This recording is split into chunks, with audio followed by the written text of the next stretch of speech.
Finance World with Venkat. Thank you, Gautam. Let's now have a look at the top lines in the finance world. Reserve Bank of India today raised ATM withdrawal limit to 10,000 rupees from the present 4,500 rupees with immediate effect, but retained the weekly ceiling at 24,000 rupees. RBI also doubled the weekly withdrawal limit for current accounts to 1 lakh rupees from 50,000 rupees. India's wholesale price inflation accelerated to 3.39% in December as compared to 3.15% for the previous month. Food inflation contracted by 2.2%. Inflation for fuel items was at 0.7% and manufactured goods was at 0.1%. 2.4 million new demat accounts opened in India in 2016, highest since 2008. According to data from National Securities Depository Limited, more retail investors opted to invest in stocks, breaking the trend of preferring to invest in gold, real estate and bank deposits.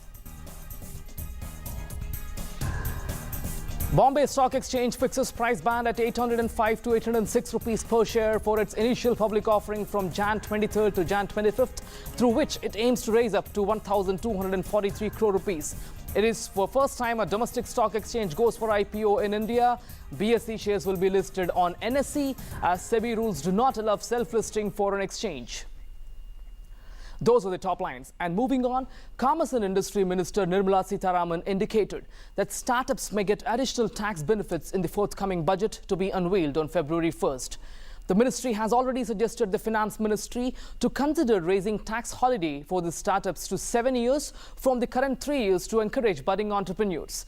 Minister also asked DIPP Secretary Ramesh Abhishek to organize a meeting with RBI, SIDBI, banks and VCs to deliberate on funding-related issues.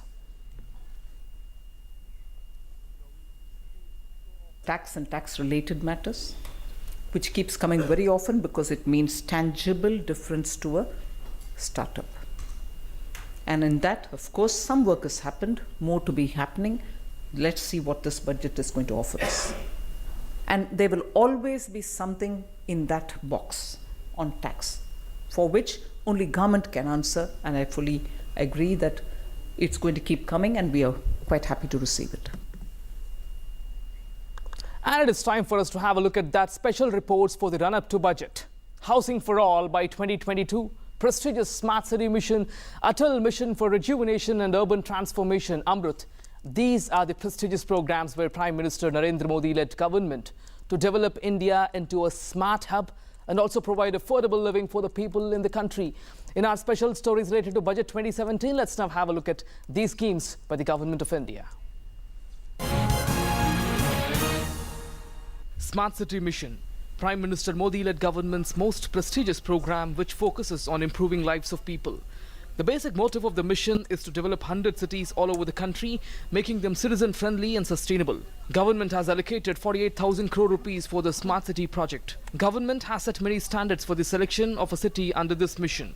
The maximum time limit for the journey in the Tier 2 and Tier 3 cities should be 30 minutes. Every individual must get 135 litres of water every day in these cities. 95% of houses must have parks, primary schools, retail stores and recreation centres within their vicinity of 400 metres. According to a report by McKinsey Global Institute, Indian cities could generate 70% of net new jobs by 2030, produce around 70% of Indian GDP and drive a near fourfold increase in per capita income across the nation. This clearly shows that rapid urbanization will enhance the employment opportunities. Government has launched Atal Mission for Rejuvenation and Urban Transformation, Amrut, with broad targets of ascertaining that everyone has access to tap water and sewerage facilities, well-maintained parks, digital and smart facilities like weather prediction, internet and Wi-Fi facilities, pollution reduction by encouraging the public for using cheaper but secure public transport, etc. With an aim to provide housing for all by 2022, the 75th year of Indian independence, Prime Minister Narendra Modi has launched prestigious Pradhan Mantri Awas Yojana.